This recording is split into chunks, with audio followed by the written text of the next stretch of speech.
ओम नमो भगवते वासुदेवाय नमः।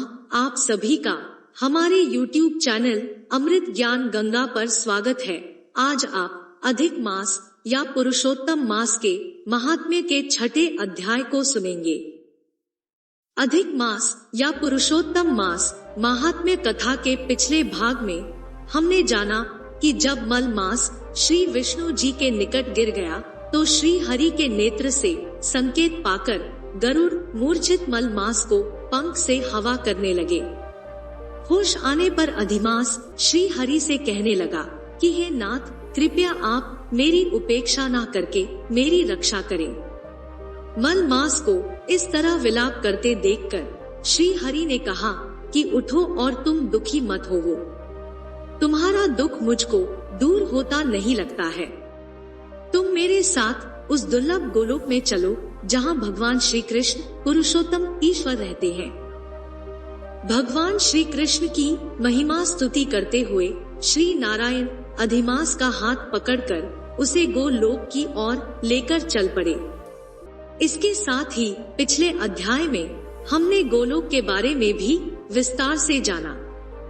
उस गोलोक के नीचे 50 करोड़ योजन के विस्तार के भीतर दाहिने में बैकुंठ और बाएं में मनोहर शिवलोक स्थित है। बैकुंठ में सुंदर पीतांबरधारी वैष्णव रहते हैं।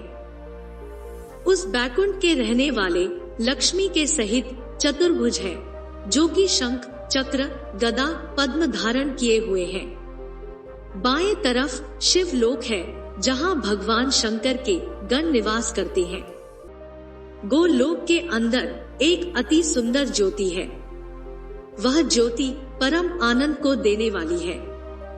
योगी लोग उसी ज्योति का ध्यान करते हैं। उस ज्योति के अंदर एक अत्यंत सुंदर रूप है, जो कि 2 भुजा वाले मुरली हाथ में लिए मंद हास्य युक्त रत्नों के सिंहासन पर विराजमान वही श्री कृष्ण है, जो कि पूर्ण ब्रह्म है। श्री नारायण बोले। ऐसा कहकर भगवान सत्व स्वरूप विष्णु अधिमास को साथ लेकर गोलोक में पहुँचे। नारायण मुनि के चुप हो जाने पर नारद मुनि इस कथा को आगे जानने की इच्छा से उत्कंठा पूर्वक बोले। पिछले भाग में हमने यहाँ तक विस्तार से जाना। आज के इस भाग में हम इससे आगे की कथा जानेंगे। पुरुषोत्तम मास महात्म्य के अन्य अध्यायों को विस्तार से सुनने के लिए आप इस वीडियो के डिस्क्रिप्शन में दिए गए लिंक पर क्लिक कर सकते हैं। तो चलिए शुरू करते हैं आज की प्रस्तुति। पुरुषोत्तम मास महात्म्य कथा अध्याय 6। नारद जी बोले, भगवान गोलोक में जाकर क्या करते हैं? हे पाप रहित मुझ श्रोता के ऊपर कृपा करके कहिए।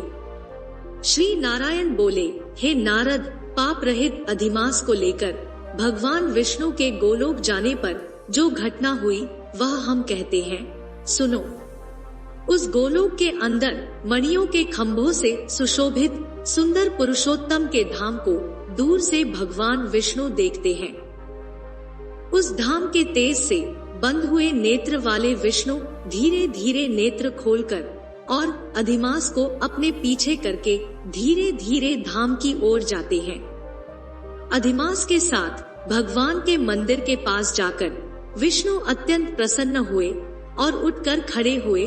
द्वारपालों से अभिनंदित भगवान विष्णु पुरुषोत्तम भगवान की शोभा से आनंदित होकर धीरे धीरे मंदिर में गए और भीतर जाकर शीघ्र ही श्री पुरुषोत्तम कृष्ण को नमस्कार करते हैं। गोपियों के मंडल के मध्य में रत्नमय सिंहासन पर बैठे हुए कृष्ण को नमस्कार करके पास में खड़े होकर विष्णु बोले।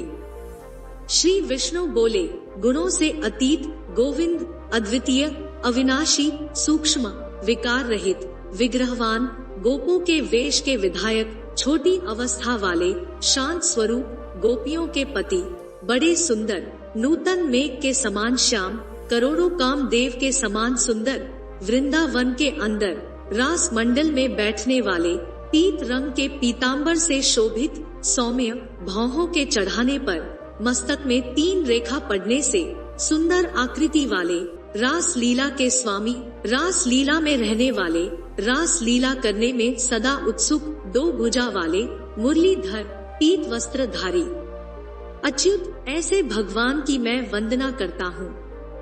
इस प्रकार स्तुति करके भगवान श्री कृष्ण को नमस्कार करके पार्षदों द्वारा सत्कृत विष्णु रत्नत सिंहासन पर कृष्ण की आज्ञा से बैठे।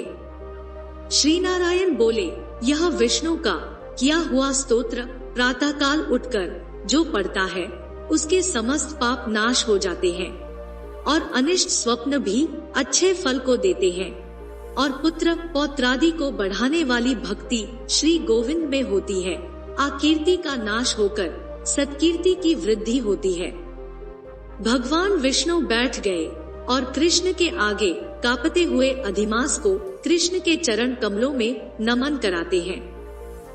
तब श्री कृष्ण ने विष्णु से पूछा कि यह कौन है, कहां से यहाँ आया है, क्यों रोता है? इस गोलोक में तो कोई भी दुख भागी नहीं होता है। इस गोलोक में रहने वाले तो सर्वदा आनंद में मग्न रहते हैं।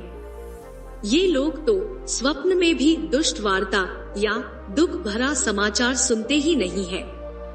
इसलिए हे विष्णु, यह क्यों कांपता है और आंखों से आंसू बहाता दुखित हमारे सम्मुख किस लिए खड़ा है?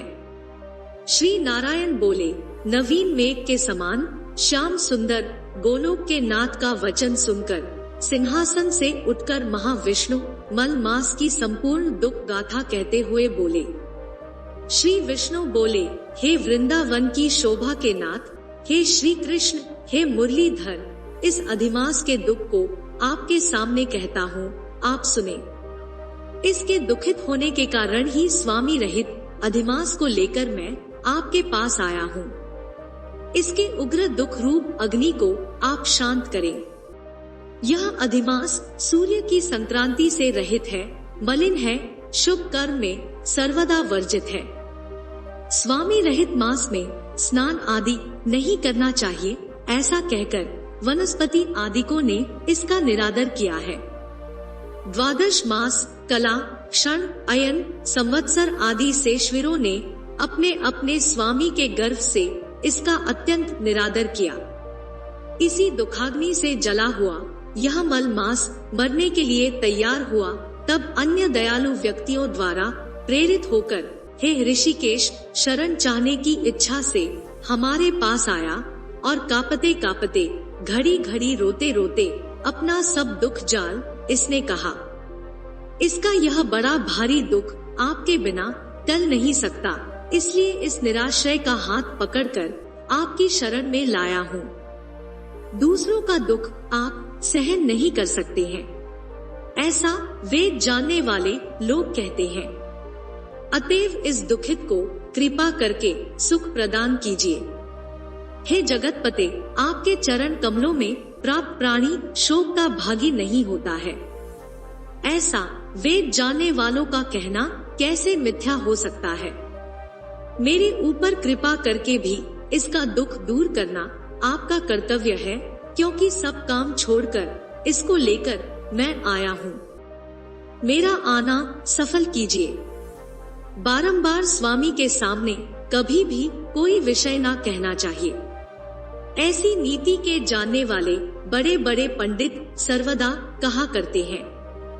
इस प्रकार अधिमास का सब दुख भगवान कृष्ण से कहकर हरि कृष्ण के मुख कमल की ओर देखते हुए कृष्ण के पास ही हाथ जोड़कर खड़े हो गए। ऋषि लोग बोले, हे सूत जी, आप दाताओं में श्रेष्ठ हैं। आपकी दीर्घायु हो, जिससे हम लोग आपके मुख से भगवान की लीला के कथा रूप अमृत का पान करते रहें। हे सूत जी, गोलोकवासी भगवान कृष्ण ने विष्णु के प्रति फिर क्या कहा और क्या किया इत्यादि लोकोपकारक विष्णु कृष्ण का संवाद सब आप हम लोगों से कहिए। परम भगवत भक्त नारद जी ने नारायण से क्या पूछा? हे सूत जी, इसको आप इस समय हम लोगों से कहिए। नारद के प्रति कहा हुआ भगवान का वचन तपस्वियों के लिए परम औषध है। प्रिय भक्त जनों, पुरुषोत्तम मास की कथा का ये अध्याय यही समाप्त होता है। इससे आगे की कथा हम अगले भाग में प्रस्तुत करेंगे। आपको हमारी यह प्रस्तुति कैसी लगी, कमेंट करके जरूर बताएं। आपको हमारी यह प्रस्तुति पसंद आई हो तो वीडियो को लाइक करें, चैनल को सब्सक्राइब करें। वीडियो को अंत तक देखने के लिए आपका बहुत बहुत धन्यवाद।